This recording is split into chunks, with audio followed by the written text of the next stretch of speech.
जी, आप अपन लोगों ने देखा है कि ICD-10 के हिसाब से जो डिसऑर्डर के क्लासिफिकेशंस है उसके हिसाब से अपन ने उनको दो भागों में डिवाइड किया मेनली मेजर तरीके से।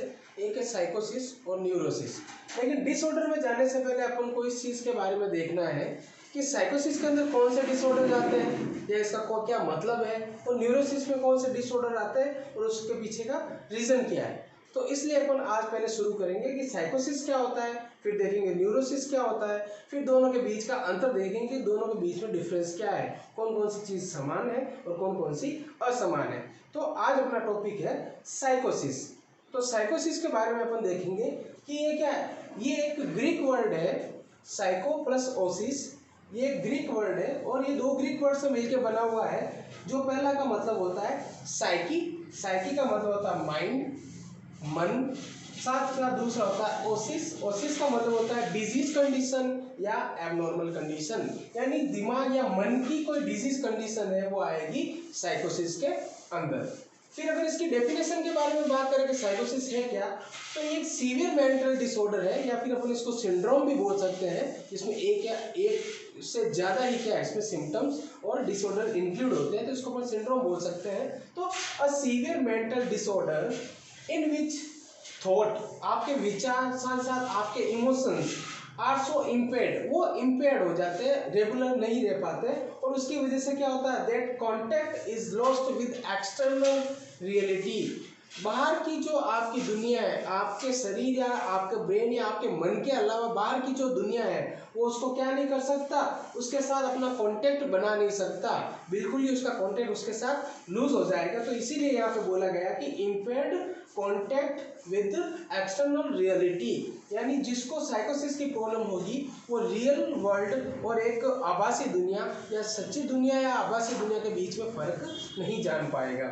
साथ ही साथ अगर इसको देखें तो साइकोसिस क्या एक सिंड्रोम है, वो आपको पहले ही बता दिया है।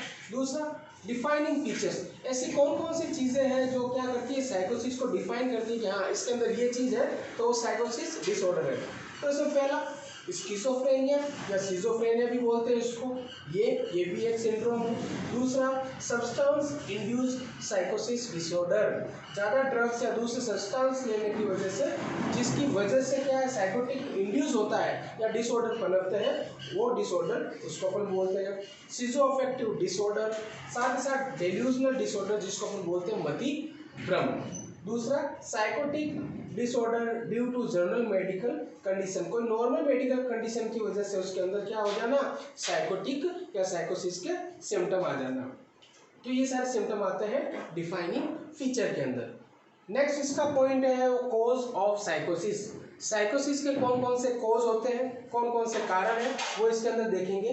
तो ये अपन जो कॉमन जेनेटिक फैक्टर है इसको अपने कोई ना कोई डिसऑर्डर में हमेशा इसको अपने उसके साथ लागू किया है। तो जेनेटिक मदर फादर के जीन्स में या उनके पेरेंट जीन्स के अंदर डिफॉर्मिटी होने की वजह से भी ये डिसऑर्डर हो सकता है, और ये दूसरे और भी डिसऑर्डर के लिए क्या है रिस्पॉन्सिबल माना जाता है। साथ ही साथ ड्रग्स या ड्रग की बात करें कि वो बाहर से क्या क्या लेते हैं उसकी वजह से साइकोसिस हो सकता है।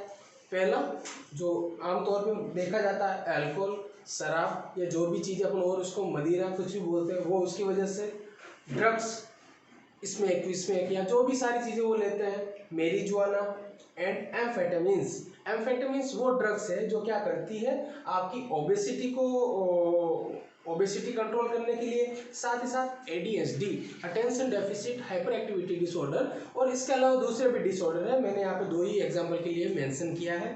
फिर उसके बाद में ट्रोमास, ट्रोमा मतलब कोई आघात या ऐसी कोई स्थिति आपके साथ बनी जो आपको सदमे में लेके चली गई। तो डेथ ऑफ लव्ड वंस, जिससे आप किसी से प्यार करते हैं या आपके कोई चाहने वाले हैं और उनकी सडनली डेथ हो जाए तो उसकी वजह से भी ये हो सकता है। सेक्सुअल असॉल्ट, किसी के साथ फिजिकली असॉल्ट हुआ है, किसी को मारा है या किसी का रेप हुआ है या ऐसी कोई कंडीशन होती है उसकी वजह से भी ये हो सकता है। अगर किसी दो देशों के बीच में अगर वॉर की कंडीशन है, वहाँ पे लंबे टाइम तक युद्ध छिड़ा हुआ है, तो भी वो साइकोसिस के कारण बन सकता है।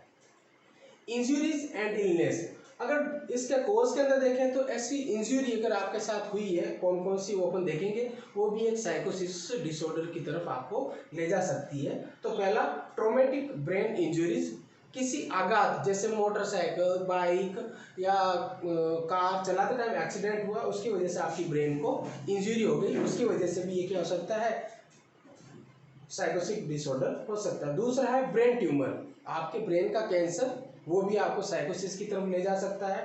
डायरेक्ट इनडायरेक्ट तरीके से आपके ब्रेन के फंक्शन को ही इफेक्ट कर रहा है। स्ट्रोक सभी जानते हैं, Parkinson disease, Alzheimer disease, dementia और साथ ही साथ HIV डिसऑर्डर, वो सारे डिसऑर्डर्स क्या है कि ये सारे कोज है। अब अपन देखेंगे न्यूरोसिस डिसऑर्डर के बारे में क्या होते हैं।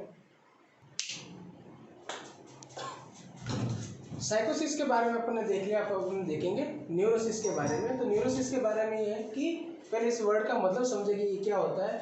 न्यूरोसिस ये भी एक ग्रीक वर्ड है, जो इसको बोला it is derived from the Greek word. It means neuros का मतलब होता है नर्व या नर्वस सिस्टम से रिलेटेड, और ओसिस का मतलब होता है एबनॉर्मल कंडीशन, जो अपन ने साइकोसिस में देखा था। अगर दोनों में अपन आमतौर पे ये बात देखें तो वो आपका मन या आपके ब्रेन की फंक्शनिंग के ऊपर अफेक्ट करता है, जिसको अपन ने साइकोसिस बोला।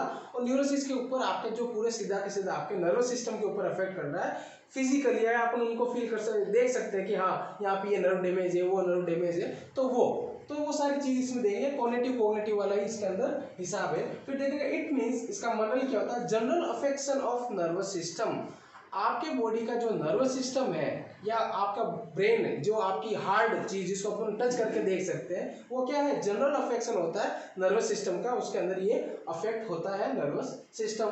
अगर साइकोलॉजिकली इसके अंदर देखेंगे डिस्टर्बेंस देखा गया है, और उसी की वजह से क्या है, जो भी mild form of mental disorder देखने को मिलते हैं। अगर इसकी ब्रॉड कैटेगरी की बात करें तो इसमें सारे के सारे साइकोलॉजिकल डिस्टर्बेंस है, जो किसी न किसी बीमारी को रिलेट करते हैं या किसी न किसी बीमारी से मेन कोज है वो इसके अंदर देखने को मिलता है, उसी को अपन बोलते हैं न्यूरोसिस। तो मेन ये चीज है कि न्यूरोसिस आपकी ब्रेन की हार्ड कॉपी का मतलब जिसको अपन देख सकते हैं, उसमें अफेक्शन होना। और साइकोसिस का मतलब उसकी फंक्शनिंग, जैसे सोचना, ब्रेन का थिंकिंग हुआ या ड्रीमिंग हुआ, या वो सारी चीज़ें उसके अंदर अफेक्ट होती है, वो अपन जो नहीं देख सकते, सिर्फ उसको ऑब्जर्व कर सकते हैं। वो सारी चीज़ें दोनों में मेजर फर्क बताया गया है। आगे देखेंगे कि दोनों में फर्क क्या है, दोनों को फर्क, जैसे कि डिफरेंस बिटवीन द साइकोसिस एंड न्यूरोसिस। तो पहले देखेंगे मेनली अपन जो 7 पॉइंट है मैंने यहाँ पे शो किए हैं, जो मेजर है, जो मेन देखे गए हैं। तो पहला होता है साइकोसिस। तो साइकोसिस के अंदर पहला जो पेशेंट होगा वो रियलिटी टेस्टिंग जजमेंट, उसके अंदर क्या होगा, एब्सेंट होगा।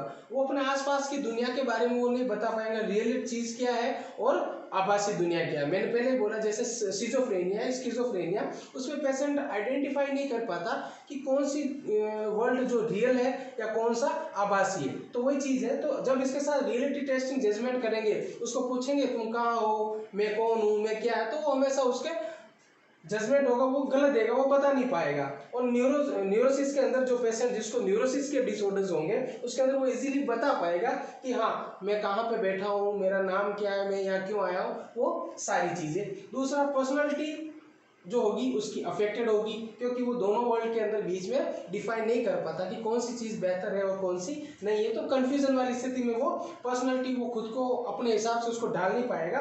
तो उसकी पर्सनालिटी है जो उसकी पर्सोना वर्ड से मिलकर बना, जिसका मतलब होता है मुखौटा, कि आप बाहर अपने आप को कैसा प्रदर्शित करते हैं, तो वो अफेक्टेड रहेगी। लेकिन न्यूरोसिस डिसऑर्डर के अंदर अफेक्टेड नहीं रहेगी, क्योंकि ब्रेन का एक पर्टिकुलर जो हिस्सा है वही अफेक्टेड रहता है, उससे पर्सनालिटी के साथ कोई ज़्यादा उसका जोड़ नहीं है। फिर देखेंगे इनसाइट एब्सेंट। इनसाइट, आप किसी के बारे में क्या सोचते हो या आप क्या हो ऑन टाइम, तो वो सारी चीज़ इसमें देखेंगे। तो इनसाइट, आपको पता है क्या चल रहा क्या नहीं, तो इसमें एब्सेंट रहता है बिकॉज ऑफ साइकोसिस, और इसमें प्रेजेंट रहता है, वो बता सकता है कि वो ये इस हॉस्पिटल में क्यों है, किसकी वजह से है, क्या हुआ उसको, वो सारी चीज़ें।